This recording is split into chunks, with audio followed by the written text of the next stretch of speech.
किसी ने निर्भयता को प्राप्त किया, लेकिन किसने किस प्रकार से उपासना करके क्या पाया, कथा में तो यही सुनते हैं।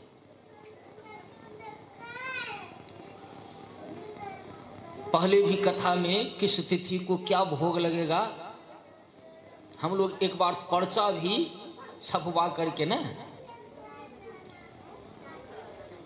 और आज पुनः वह प्रसंग बड़ा सुंदर ढंग से बाबाजी भी सुन रहा था,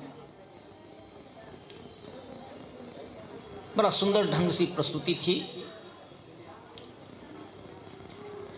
श्रीमद् देवी भागवत अभी हम कह रहे थे कि भाई जरा सा लिख करके हमको दे दिया ना, कारण कि अब भूलने लग गए, बहुत चीज भूलते। केवल मैया से प्रार्थना है कि केवल मैया मैया कहते रहें, लेकिन आप सबों का प्रेम अब तो मतलब तीर्थाटन भी विशेष नहीं, आश्रम में भजन चलता है और साधुवाद है देवद्वय का।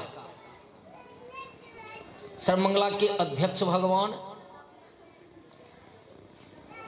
और अभी चर्चा चल रहा था गोपाल भगवान, लक्ष्मी नारायण, इन चारों के सौजन्य से यहां श्री धाम हुआ और प्रतिवर्ष यहां कथा चलता है।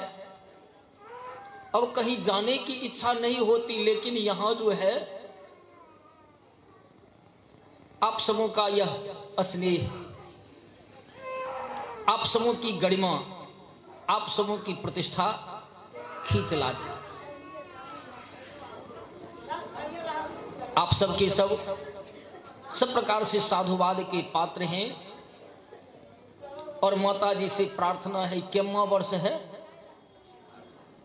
8वां, इसलिए कम से कम 1 वर्ष और बाबाजी अपनी सेवा इस मंच से ऐसे भी भजन करता हुआ, सुनता हुआ और कुछ कहता हुआ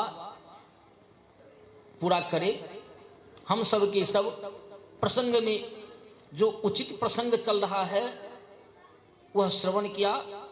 कहे थे तो उन्होंने लिख करके दिया, श्रीमद् देवी भागवत महापुराण को सबसे पहले भगवान शिव ने महात्मा नारद को सुनाया था। यही तो व्यास भगवान भी कह रहे थे ना। और इसके बाद महर्षि वेद व्यास ने इसे भक्तिनिष्ठ महर्षि जैमिनी को सुनाया।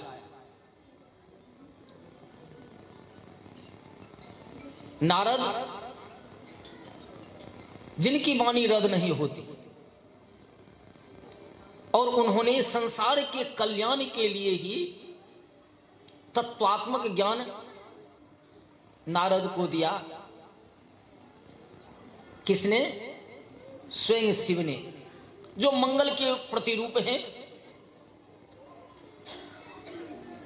और जिनकी उपासना से सारे अभिष्ट की सिद्धि होती है। आप देखते हैं उनकी उपासना के लिए लोग जो है सुकाम और लेकर के जाता है देवघर का, क्या कहते हैं, और जितनी जगह हैं सब जगह लोग जाता है, और कोई भी भक्त जाता है तो उसके अभिष्ट की सिद्धि होती है।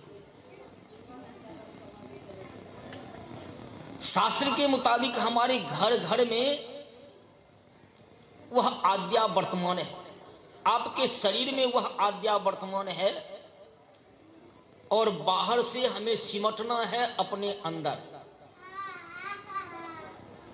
उसे अपने अंदर देखना है। हमारे अंदर में वह कहां है? शास्त्र कहता है कि वही तो आत्मा है, वही परमात्मा है। एकमात्र वह सत्य अद्वैत ही द्वैत है, और विशिष्ट अद्वैत होकर के वही लीला करती है।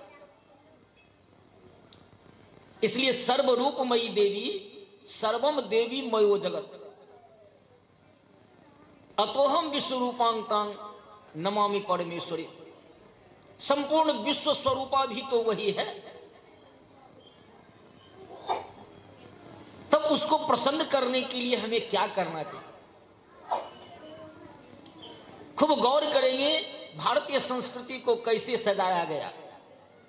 आपको अपनी मां को प्रसन्न करने के लिए क्या करना चाहिए?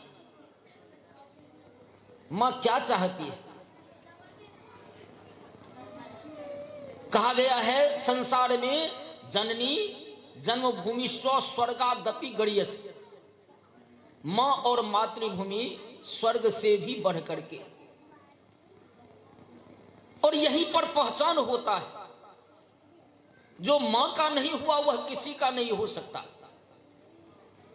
सबके ऋण से सब उऋण हो सकता है, लेकिन मां के ऋण से कोई उऋण नहीं हो सकता।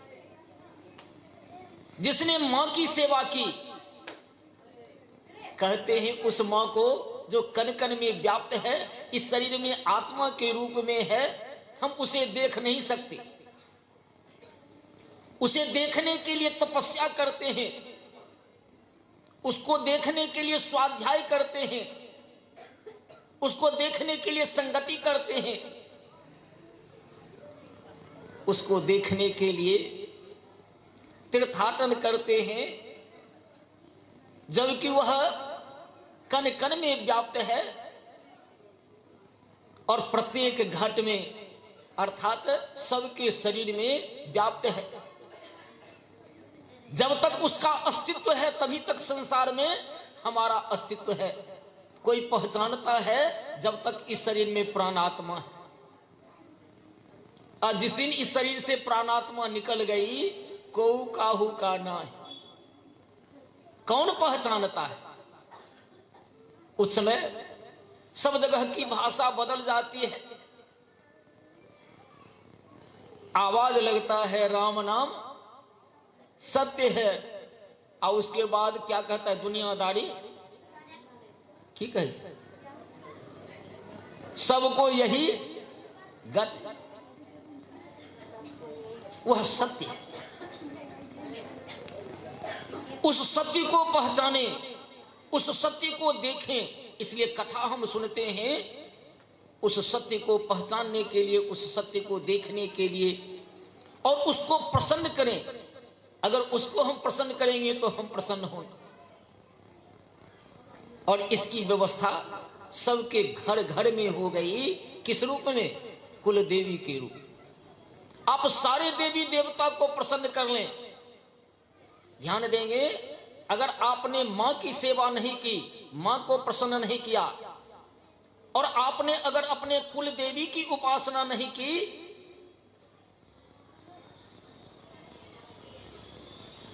कहते हैं आपने कुछ नहीं पाया। आपके पास सब कुछ है, फिर भी आप सुख शांति प्राप्त नहीं कर सकते। और इसलिए कथा के माध्यम से हम यह समझते हैं कि जो सर्वव्याप्त है,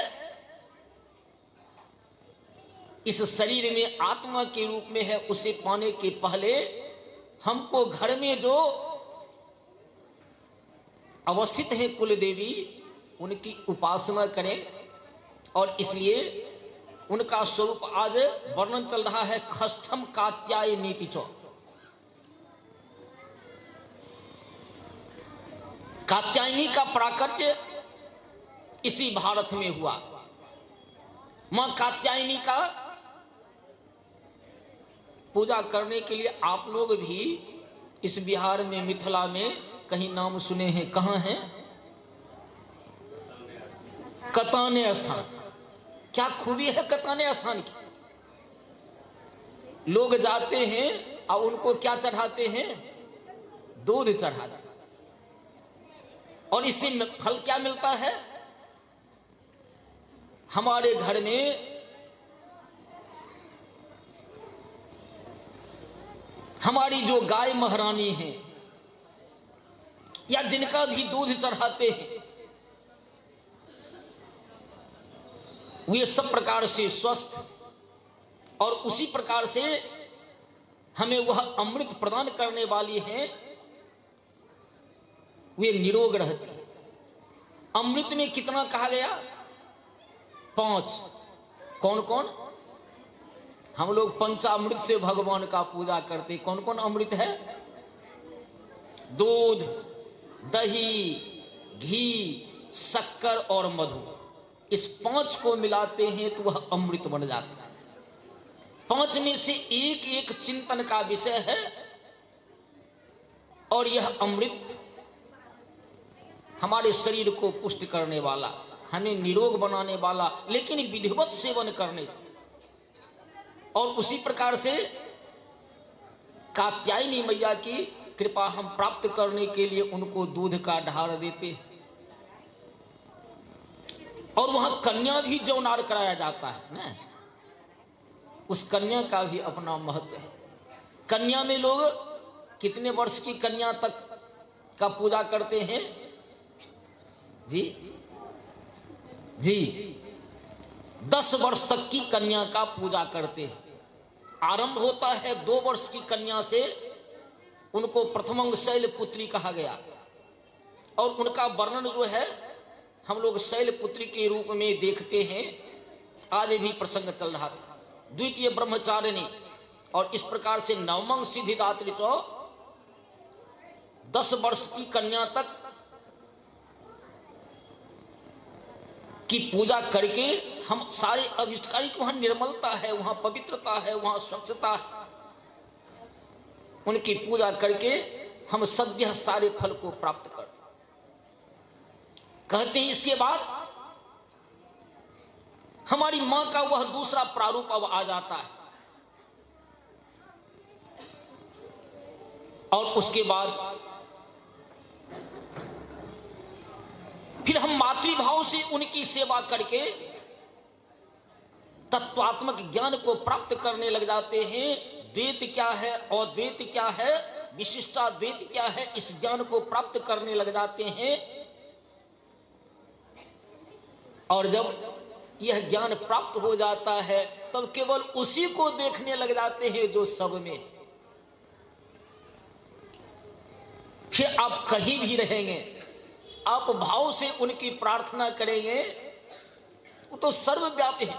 या देवी सर्वभूतेषु शक्ति रूपेण संस्थिता, और सब रूप में उनका वर्णन किया गया। तो बड़ा ही सुंदर प्रसंग चला है। हम सब के सब मां से प्रार्थना करें, जिन्होंने वेद वर्णित, शास्त्र वर्णित 12 कुंभ को सबके सामने सजाया, जिन्होंने उस 12 कुंभ को सफल बनाया, आपके सामने जी आज जो लगातार 8 वर्षों से अभी अभी वर्णन किया जा रहा था, जिनके सौजन्य से 2 मूर्ति, किन किन का वर्णन किया गया? एक अध्याय, लेकिन न वह श्रद्धा, न वह प्रेम, और बाबाजी को केवल वृत्ति नहीं भाता, केवल श्रद्धा और प्रेम। हम जुटते हैं श्रद्धा और प्रेम प्राप्त करने।